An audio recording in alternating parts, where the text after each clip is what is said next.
Hello dear friends, this is Richa and welcome back to my another video.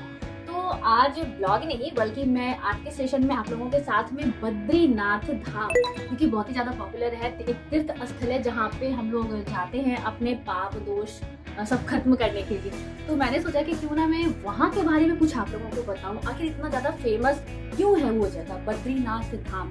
तो सबसे पहले तो ये जान लेते हैं कि बद्रीनाथ धाम तीर्थ स्थल कहाँ पर है। तो बद्रीनाथ तीर्थ स्थल जो है वो है हमारे उत्तराखंड के चमोली नामक जिले में, और वो भी अलकनंदा नदी के तट के किनारे बसा हुआ है ये मंदिर। अब चलिए ये तो जान लिया हम लोगों ने कि बद्रीनाथ धाम है कहाँ पर। तो बद्रीनाथ धाम का नाम आखिर बद्रीनाथ धाम ही क्यों पड़ा, कौन से भगवान की वहाँ पे पूजा होती है ना, और क्यों होती है, तो इसके बारे में हम इस सेशन में जानने वाले हैं। सबसे पहले तो हम बात कर लेते हैं कि ये बद्रीनाथ भगवान कौन है। तो यहाँ पे लक्ष्मी नारायण की पूजा होती है, मतलब विष्णु भगवान की पूजा होती है यहाँ पर। और बद्रीनाथ का नाम बद्रीनाथ ही क्यों पड़ा उस जगह का नाम, तो हम भी अभी आगे के वीडियो में अभी देखेंगे कि कैसे इनका नाम बद्रीनाथ है। वैसे तो बद्रीनाथ धाम को लेकर के बहुत सारी कथाएं प्रचलित है, कहानियां बहुत सारे हैं, लेकिन उनमें से एक कहानी मैं आपके सामने पेश करने वाली हूँ। तो बद्रीनाथ धाम की कथा यानी पौराणिक कथा के अनुसार दामोदर नाम का एक राक्षस था। उसने सूर्यदेव की घोर तपस्या की क्योंकि अमरता का वरदान पाने के लिए। उसकी तपस्या से खुश होकर के सूर्यदेव ने उसको दर्शन दिया, ठीक है, यानी कि दामोदर नाम के जो राक्षस था उसको दर्शन दिया। तो बोला कि बस तुझे जो मांगना है तू मांग। अब दामोदर ने क्या किया, दामोदर ने अमरता का वरदान मांगा। तो उस पे सूर्य भगवान ने कहा ये तो पॉसिबल नहीं है, क्योंकि जो धरती पे जन्म लेता है उसको एक दिन मरना निश्चित है, इसलिए मैं अमरता का वरदान तो तुझे नहीं दे सकता, इसलिए इसके बदले तू कुछ और मांग ले। तो दामोदर ने दिमाग लगाया और उसके बाद उसने कहा कि मुझे 1000 कवच चाहिए। उसने 1000 कवच यानी कि सहस्त्र कवच मांग लिया, और ये शर्त रखा कि उसका एक कवच सिर्फ वही भेद सके जिसने 10,000 साल तपस्या की। मतलब एक कवच को भेदने के लिए 10,000 साल की तपस्या की जरूरत पड़ेगी उस इंसान को, तभी वो उसका एक कवच भेद सकता है, ठीक है। तो इस पर भगवान सूर्य ने उसे तथास्तु बोल दिया, क्यों, क्योंकि वो तो वचनबद्ध थे, इसलिए उन्होंने उसे तथास्तु कह दिया, उसको वो वर दे दिया। अब दामोदर को ये लगा कि मुझे तो सहस्त्र कवच मिल गया है और एक कवच को भेदने के लिए 10,000 साल की तपस्या की जरूरत पड़ेगी, और ऐसा कोई पैदा नहीं हुआ या फिर कोई भी नहीं कर सकता ये काम।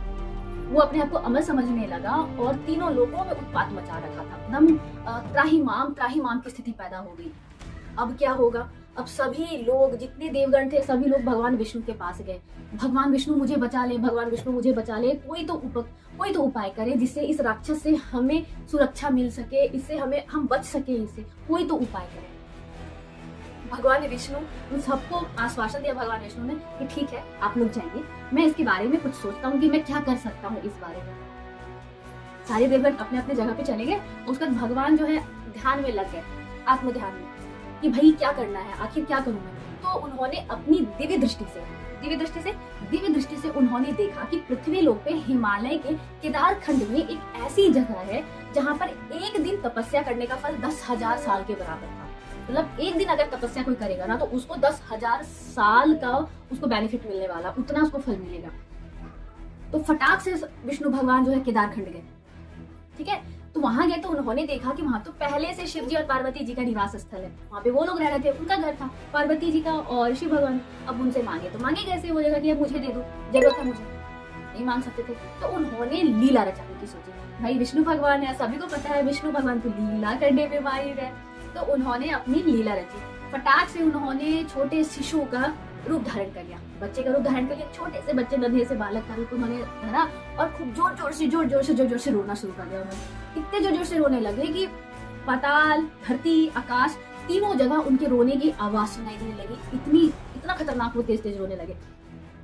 अब माता पार्वती है तो माता ही ना, माता यानी कि मातृत्व तो हृदय, उनका प्यार भरा हृदय पिघल गया और उन्होंने शिव जी से कहा, शिव जी देखिए कोई बच्चा रो रहा है, मुझे जाके देखना चाहिए। शिव जी तो विष्णु भगवान के हर एक लीला को जानते हैं, वो जानते थे कि लीला रच रहे हैं, लेकिन फिर भी उन्होंने माता को बोला कि कोई बात नहीं है, बच्चा रो रहा है, जिसका भी बच्चा होगा वो आएगा और अपने बच्चे को ले जाएगा, तुम चिंता मत करो। लेकिन माता तो माता होती है ना, तो माता पार्वती ने कहा ऐसे कैसे, जब आएगा भी बच्चा इतना रो रहा है, उसे मेरी जरूरत है, मैं जाती हूँ। भगवान शिव ने बोला ठीक है चलिए जा। माता पार्वती उस बच्चे के पास गई, उसे अपने गोद में उठाया, पुचकारा, चुप हो जा बच्चे, चुप हो जा, पुचकारा, प्यार किया, दुलार किया। और बच्चा गोद में आते ही, देवी माँ के गोद में आते ही बच्चा बिल्कुल चुप हो गया, हंसने खेलने लगा। माता को भी लगा हाय बच्चा मेरे गोद में आकर के तो हंसने खेलने लग गया। उन्होंने शिव जी से कहा क्यों ना हम इसे अपने घर ले चले, जब इसके माँ बाप आ जाएंगे तो ले जाएंगे, फिलहाल हम ले चलते हैं इसे अपने घर। शिव जी ने मना किया, तू लेके तो जा रही है बट देख लेना बाद में पछताना नहीं। तब पार्वती ने कहा नन्हा सा बालक है, भला इससे क्या घबराना, बाद में क्या पछताना, प्यारा सा नन्हा सा बालक है, थोड़ी देर रह लेगा, सो लेगा, जब माता पिता आएंगे तब ले जाएंगे, इसे हम ले चलते हैं अपने साथ। शिव जी ने कहा ठीक है जैसे तुम्हारी इच्छा। तो क्या हुआ, माता पार्वती वो विष्णु भगवान जो अपनी लीला रचा रहे थे नन्हे शिशु के रूप में, उन्हें लेकर के वो अपने कुटिया में आ जाती हैं और उनको दुलार प्यार करके सुला देती है, एक जगह पे उनको सुला देती है, उनको स्थान दे देती है। और फिर दोनों जन यानी कि शिव जी और पार्वती दोनों जो है निकल पड़ते हैं स्नान के लिए। तो स्नान कुंड में जाते हैं स्नान करने के लिए ये लोग। और फिर थोड़ी देर के बाद जब वो वापस आते हैं अपनी कुटिया में तो वहाँ क्या देखते हैं, वहाँ देखते हैं साक्षात भगवान विष्णु पधारे हुए हैं। बालक है ही नहीं और भगवान विष्णु है वहाँ पे। तो माता कहती है प्रभु आप यहाँ पे तो मैंने नन्हे से बच्चे को सुला रखा था, वो कहाँ गया, और आप यहाँ किस उद्देश्य से पधारे हो। भगवान ने कहा माता मैं ही वो बालक हूँ जिसे आपने ये स्थान दिया है। उन्होंने सारा वृत्तांत बताया कि ऐसे ऐसे एक राक्षस है, उसने ऐसे तबाही मचा रखी है और उसके तबाही से बचने के उपचार हेतु मुझे यहाँ पे तपस्या करना था। मैं आपसे कैसे मांगता ये जगह, तो मुझे ये लीला रचानी पड़ी और वो लीला को देख के आपने मुझे दे दिया ये स्थान, अब ये मेरा स्थल हुआ। शिव जी और पार्वती जी ने बोला ठीक है आप यहाँ रह सकते हो। तो शिव जी और पार्वती जी चले गए केदारनाथ। तो ये जो स्थान था बद्रीनाथ धाम जहाँ पर स्थित है, उस जगह को केदार खंड नाम से भी जानते हैं, वो केदार खंड है वो जगह, ठीक है। अब यहाँ तक हो गया। वहाँ पे कुछ दिन तक भगवान विष्णु ने तपस्या की, बहुत दिनों तक। जब वैकुंठ धाम में लक्ष्मी जी ने अपने पति विष्णु भगवान को नहीं देखा वहाँ पे, तो चिंतित हो गई और वो भी उनके पीछे पीछे दौड़ी चली आई केदार खंड में। तो केदार खंड में आने के बाद उन्होंने क्या देखा कि विष्णु भगवान तो तपस्या में लीन है, वहाँ पे वो तपस्या में लीन है और धूप उन पे पड़ रहा है, कभी बारिश हो रही है, पत्थर गिर रहे हैं यानी कि जो बर्फ होता है, बर्फ गिर रहा है उनके ऊपर और वो तपस्या किए जा रहे हैं। तो अपने पति की रक्षा हेतु, उनकी सेवा हेतु माता लक्ष्मी बद्री का पेड़ यानी कि बैर का पेड़ बन गई और उनकी रक्षा करने लगी वेदर से, यानी कि जो मौसम परिवर्तन हो रहा था उससे वो विष्णु भगवान की रक्षा करने लगी।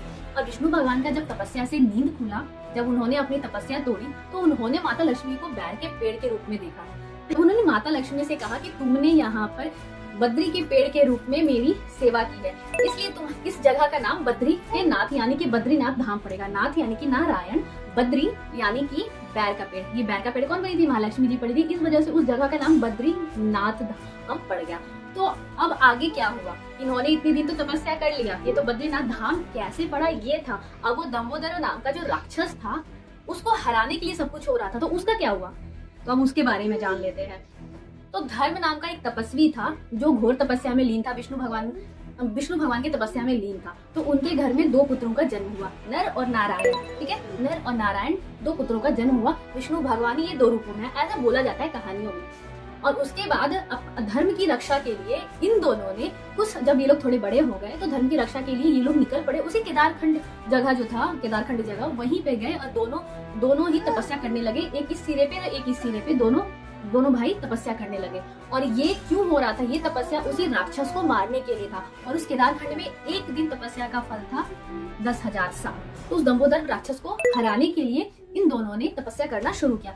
एक दिन नर तपस्या करते तो नारायण दम्बोदर से लड़ते और उसका कवच तोड़ते। उसके बाद नारायण बढ़ते तपस्या पे तो दूसरे दिन फिर नर लड़ते और उसका कवच मतलब दम्बोदर का कवच तोड़ते। इसी तरीके से बारी बारी करके युद्ध करके दम्बोदर के साथ में नर नारायण ने 999 कवच दम्बोदर का तोड़ दिया। उसके पास सिर्फ एक कवच बचा। अब दम्बोदर को व्याकुलता हो गई, बहुत ज्यादा डर गया और डर के मारे वो भागा। दम्बोदर भागा सूर्यदेव की शरण में, बोला भगवान मुझे बचा लो, नहीं तो नारायण मुझे मार डालेंगे। अब सूर्य भगवान ने नारायण से प्रार्थना की कि भगवान ये मेरी शरण में आया है इसलिए आप इसे छोड़ दें। कि नारायण ने बोला कि नहीं, ये बहुत उत्पात इसने मचा रखा है, बहुत ज्यादा उत्पात तबाही मचा रखी है, सबको परेशान कर रखा है, इसे इसका दंड तो जरूर मिलेगा। लेकिन सूर्यदेव ने कहा नहीं नहीं, ये अब मेरे शरण में आया, कृपया मेरी लाज रख ले और इसे छोड़ दे। तब नारायण ने बोला ठीक है, मैं एक ही शर्त पे इसे छोड़ूंगा, जब महाभारत का युद्ध होगा द्वापर युग में, उस टाइम पे तुम्हें इसे भेजना होगा। जब द्वापर, महाभारत का नहीं, मतलब द्वापर युग में जब सभी देवी देवता अलग अलग रूपों में जन्म ले रहे होंगे, अपने पुत्रों को भेज रहे होंगे, तब तुम्हें भी इस दंबोदर को भेजना होगा। उस दंबोदर का नाम सहस्त्र कवच भी था, क्योंकि उसके पास 1000 कवच आ गए थे ना। अब 999 तो टूट गए थे, एक कवच बचा था। अब नारायण ने बोला कि भाई तुझे भेजना होगा इसे। सूर्यदेव ने बोला ठीक है, मैं उस टाइम पे भेज दूंगा। और ये दंबोदर कौन था? ये वही कर्ण था जिसकी मृत्यु नर यानी कि जो अर्जुन बन के जन्म लिए थे, नर जो कि अर्जुन बन के जन्म लिए थे द्वापर युग में, उस नर के हाथों दंबोदर यानी कि कर्ण की हत्या हुई थी। और नारायण जो कि श्री कृष्ण रूप में जन्म लिया था उन्होंने द्वापर युग में। तो अब आप लोगों को क्लियर हो गया होगा दंबोदर की हत्या कैसे हुई, कैसे हुआ, और ये कर्ण कौन था ये भी समझ में आया होगा, और बद्रीनाथ धाम कैसे पड़ा ये भी समझ में होगा। वैसे ये पूरी कहानी सुनाने में वीडियो जो है बहुत लंबा हो गया है, इसके लिए मैं माफी चाहती हूँ। बैकग्राउंड कुछ नॉइज भी आ रहे होंगे, तो इसके लिए भी मैं क्षमा प्रार्थी हूँ, मुझे माफ कर देना। तो मिलते हैं अपने अगले वीडियो में, तब तक के लिए बाय बाय गाइस।